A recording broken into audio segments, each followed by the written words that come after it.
পরিবেশনায় সেতু music 33/A Patuatuli Dhaka দোকান number 3। এবার চলি আমাদের সেই মূল যে পালার বিষয়বস্তু সেখানে।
বলেছেন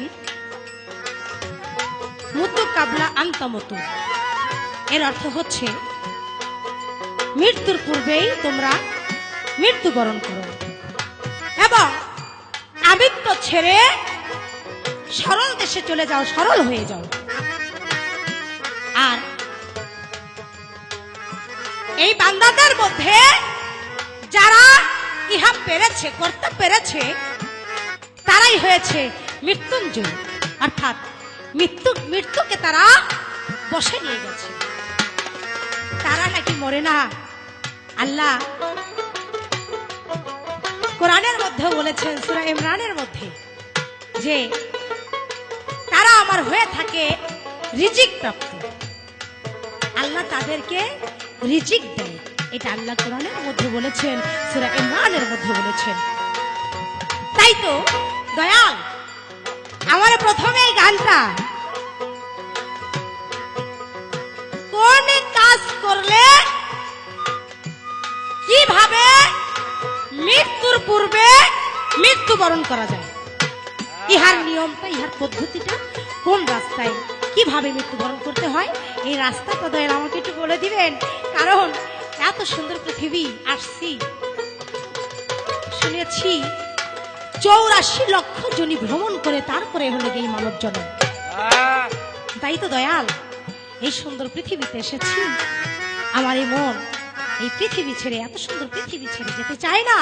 তাই আমি যেন সেই রকম ওই যে এই বান্দাদের মধ্যে যারা পেরেছে তারাই হয়েছে মৃত্যুঞ্জয়ী, আমিও সেরকম করতে চাই দয়াল। আমি সেই সাধন করতে চাই, সেই কর্ম করতে চাই। তাই সেই রাস্তাটা আমাকে একটু বলে দিবেন, কিভাবে সেই মৃত্যুর পূর্বেই মৃত্যুবরণ করা যায়। যেই দেশে নাই জন্ম আমার, যেই দেশে নাই জন্ম মর, সেথায় যেতে চাই প্রাণে, আমি সাধন দেশে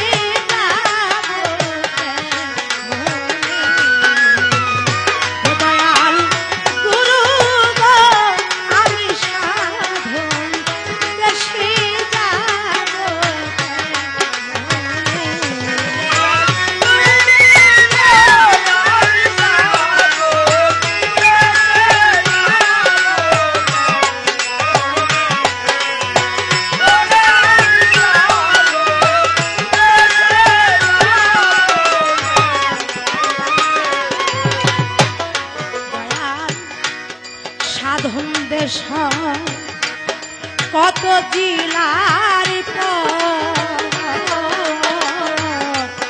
কয়ে দরিয়া পারি দিলে বলো মিলবে সেই সাধন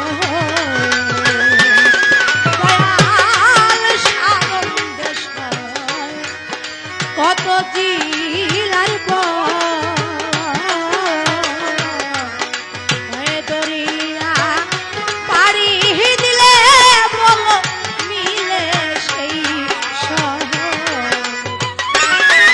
আমার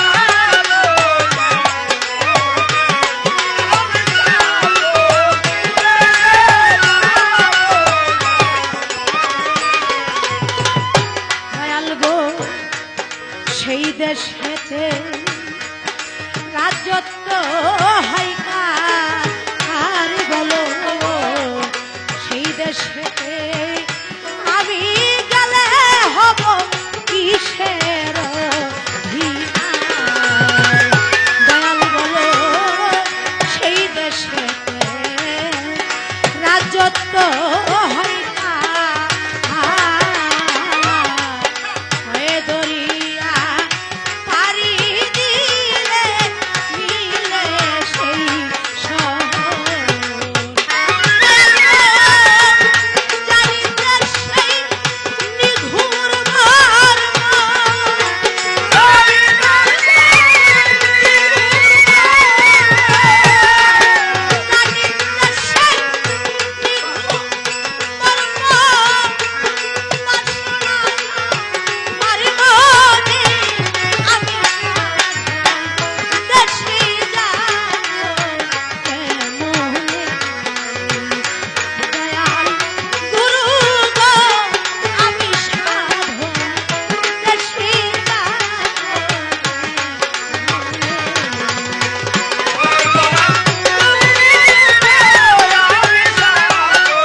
হয় কত জেলার পর কয় দরিয়া পাড়ি দিলে বলো মিলে সেই শহর।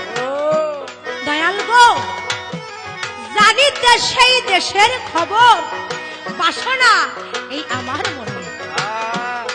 দয়াল কয় দরিয়া পাড়ি দিলে সেই শহর মিলবে, ইহা আমার জানবার ইচ্ছা। দয়াল আপনি আমায় বলে দিবেন কিভাবে আমি ওই সাধন দেশে যাব এবং মৃত্যুর পূর্বেই আমি মৃত্যু হতে পারবো এবং আমি সেই অমরত্ব লাভ করতে পারবো, জয় করতে পারবো, এটা একটু বলে দিবেন দয়াল। দয়াল গো সেই দেশেতে রাজত্ব হয় কার? সেই দেশেতে আমি গেলে হব বলো কিসের অধিকার? দয়াল গো ওই দেশে তো যাবো, ওই দেশে আমার কিসের অধিকার, কি কর্মটা, ওই দেশের নেতাকে, রাজত্বটাকে, ইহা তার পরিচয়টা একটু আমায় দিয়ে যাবেন, যাতে ওই দেশে গিয়ে আমি সেই ব্যক্তিকে চিনতে পারি, যাতে আমার আর কোনো চলার পথে যেন কোনো সমস্যা না হয়। তাই আমার এই ছোট্ট করে গানের মধ্য দিয়ে একটা কথা আমি আমার গুরুর কাছে জানতে চাইলাম। আশা রাখি আমার গুরু সুন্দরভাবে আমাকে সেই পথটুকু বলে দিবে, যাতে আমি সেই অনায়াসে সেই পথ ধরে চলতে পারি।